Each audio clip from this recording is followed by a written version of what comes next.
moi comprendrez.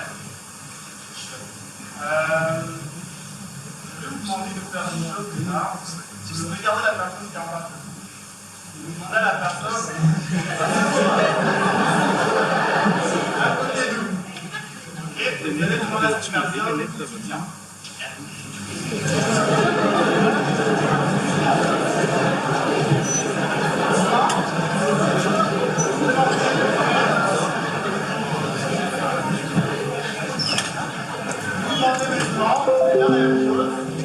Regardez toujours la personne qui est à côté de vous et évidemment si cette personne est une femme.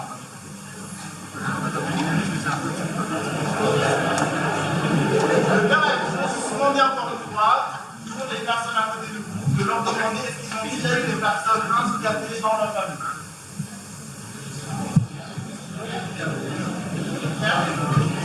Est-ce que vous avez eu déjà des personnes dans votre famille qui ont été, qui viennent de la côte, qui viennent de la province? Levez la main pour ceux qui viennent des côtes. Merci, désolé. Maintenant, je vais vous demander encore une fois de regarder la personne à côté de vous et si demandez-la, est-ce que tu es une maman ou un papa?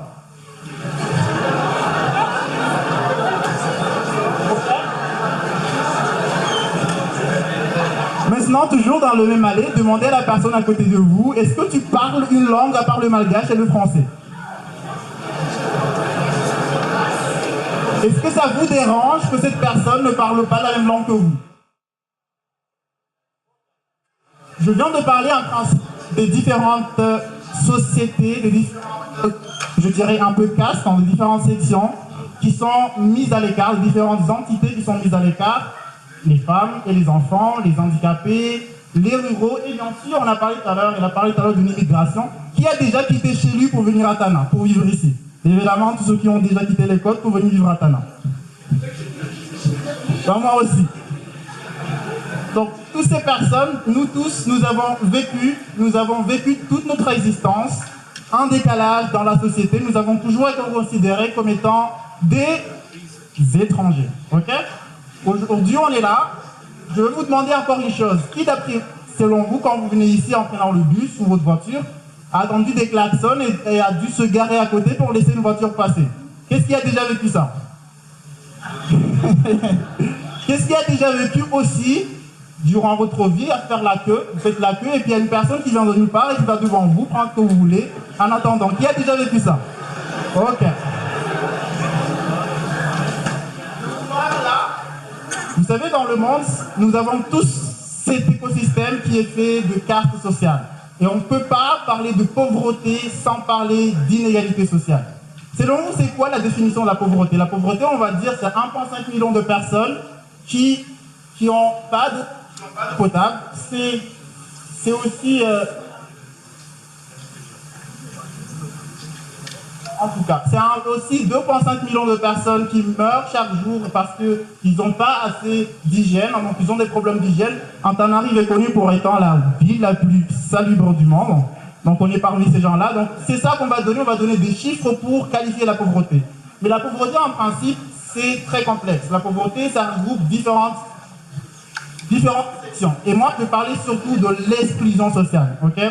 L'exclusion sociale, pour moi, fait l'une des principales causes de toute la pauvreté. Je vais vous demander, dans la scène, de lever la main si vous êtes pauvre. Maintenant, qui sont riches? Vous. C'est quoi pour vous la définition de pauvre et de riche? Et sur quelle référence vous identifiez-vous comme étant pauvre ou riche?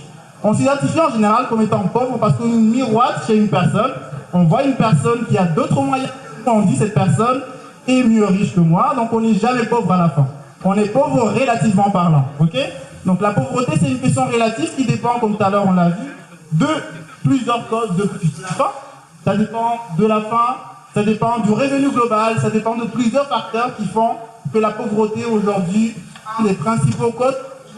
Et vous avez vu tous ces 17 objectifs de développement durable. D'après vous, pourquoi ils ont décidé de 1 comme étant la pauvreté? Parce que la pauvreté est dans chaque différent ODD. Quand on parle de pauvreté, on parle en général. Vous m'entendez sans micro parce que ça coupe tout le temps. Ok. La pauvreté en général, ça impacte chaque acte des objectifs de développement durable. Donc, chacun d'entre vous a déjà agi ou a déjà fait une action, a déjà fait un projet, a déjà fait quelque chose pour la lutte contre la pauvreté. Ok? Quand je vous demande qui ont déjà fait des distributions de dons, des distributions de cahiers, des distributions d'aliments, des distributions de n'importe quoi, des actions ponctuelles, de vêtements, tous la main sans qu'il y ait dans une association quand je fais ce genre d'action. Ok. Et quand vous avez fait ces actions, comment vous vous êtes pris? En principe, ce qu'on fait, c'est qu'on va contacter la personne dans la communauté, entre guillemets, qui va rester à l'hôpital, qui va nous donner une liste très exhaustive, parce que c'est sa famille, son père, sa tante, et toutes les personnes qui sont impactées par sa propre communauté, qui va nous donner une liste, et que nous, on ne sait pas du tout qui sont ces personnes, mais en allant dans la communauté, j'ai pris l'exemple là de Rotary Club Vivant, dans un club dont je fais partie, et on fait des restos du cœur tous les samedis. Avant, les restos du cœur, comment on s'y prenait, c'était très simple.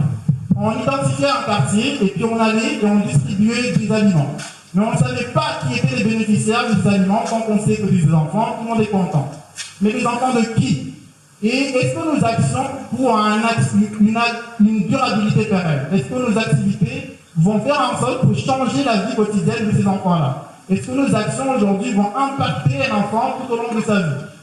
Est-ce que si je vous pose la question, est-ce que vos actions que vous avez faites ponctuellement ont changé la vie des enfants? Levez la main si c'est le cas. Personne ne lève la main. Connaissez-vous? Ok. Maintenant, je vais vous demander en même temps qui parmi vous ont fait des gros projets, des chantiers, des projets, des constructions de puits, des constructions d'écoles, des constructions de grands établissements, et à la fin, après 2 ou 3 ans, ils se seraient retrouvés avec aucune personne dans ces écoles parce que l'école a été complètement détruite, tous les ampoules ont été pris par je ne sais qui, et puis l'école est devenue hyper hantée. Les événements sont déjà vu ça à Madagascar. Au fait, c'est le quotidien de toute association, de toute organisation, de toute une ONG, de tout le monde autour de l'action citoyenne. Quand on fait des actions citoyennes, ce qu'on pense, c'est toujours inhaler la vue apparente. Je prends l'exemple, quand vous avez malade dedans, vous avez un mal dedans, qu'est-ce qui vous donne le médecin en premier lieu? Un antibiotique. Qu'est-ce que ça fait l'antibiotique? Ça inhale la douleur. Ok? Est-ce que tout au long de votre vie, vous aurez plus mal aux dents? Vous aurez toujours mal aux dents parce que la douleur vous viendra tout. Ok? Maintenant, vous parlez, j'ai commencé tout à l'heure des inégalités sociales et donc de toutes les entités qui font partie d'un projet. Vous avez vos actions, qui était partie prenante de votre projet? Est-ce que c'était vous seulement, ou la communauté avec vous, ou qui d'autre était avec vous? S'il y avait plus de 2 entités dans votre action, levez la main. Ok? Et s'il n'y avait que vous qui faisiez l'action, levez la main. Super, là, il y en a plus qui ont fait l'action. Et donc, je vais revenir sur les parties prenantes. Quand vous faites une action, il faut faire très attention parce que l'action, vous le faites pour qui? Pour vous ou pour qui? Pour les bénéficiaires. Okay? Quand on fait une action, c'est pour les gens. Cette action est calculée pour qu'on impacte les gens. Donc on doit prendre en considération les gens qu'on veut impacter. Et donc quand vous faites une action, il est très très important, avant même d'aller sur le terrain, de savoir qu'est-ce qui a été fait. Il y a un magazine aujourd'hui, un report qui s'appelle FIELDS, Foreign Action International. Donc c'est un report dans lequel vous pouvez mettre toutes vos actions que vous avez faites, et que tous les gens qui vont faire une action dans cette communauté-là puissent regarder dans ce même document pour voir qu'est-ce qui a été fait avant et comment ça s'est passé. Je vous ai mis là 6 parties prenantes dans la mise en place de toute action dans l'objectif de développement durable. Vous avez en principe l'université, donc vous les jeunes aujourd'hui, bon nous tous ici, parce que je dis jeunes, c'est jusqu'à 50 ans, hein. Donc tout le monde dit les jeunes. Donc vous avez les universitaires qui font partie prenante. Et vous avez aussi les autres entités qui sont les associations que vous représentez. Mais vous avez aussi la secteur privé qui représente en majeure partie tous les entités qui tournent autour de l'entrepreneuriat, les entreprises, les industries, etc. Donc aujourd'hui, moi je vous donne un autre exemple d'une action. Disons, on va aller construire un puits dans une communauté donnée. Mais avant d'aller construire le puits, on va faire attention à contacter chaque entité qui se trouve dans cette localité. Et donc, notre puits, disons qu'on va le faire juste à côté dans un cas, dans l'arrêt de bus 119. Et qu'est-ce qu'on va faire pour mettre en place notre puits? On va communiquer d'abord avec le FUCTAM qui est là parce que c'est le responsable premier, Mais avant même d'y aller, on va se demander quelles sont les associations qui ont déjà fait des actions dans cette communauté. Quelles sont les associations qui ont déjà fait des choses dans cette communauté et on va les contacter. En gros, l'exclusion sociale et l'inclusion sociale, ce sont deux thématiques complètement opposées qui font en sorte aujourd'hui que la pauvreté est une des causes principaux de la mise en place de tous ces objectifs de développement durable. Vous savez, pour finir, je vais vous dire juste une chose. Je vais vous demander de vous lever. Levez-vous tout le monde. Je vais vous demander de, pas en face de vous, mais à côté de vous. Hein. Tournez-vous vers la personne qui est en face de vous, face à face, ok? Et vous allez regarder la personne, poser les mains sur cette personne, sur les épaules de la personne, et vous allez dire à la personne, j'agis pour le changement durable. Est-ce que vous êtes convaincu?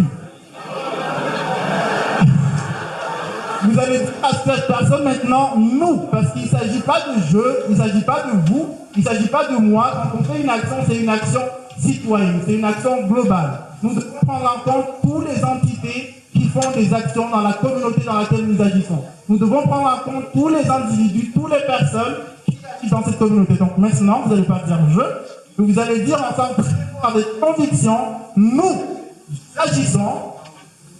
Allez-y les gars, nous sommes changement durable. Ok, merci beaucoup tout le monde et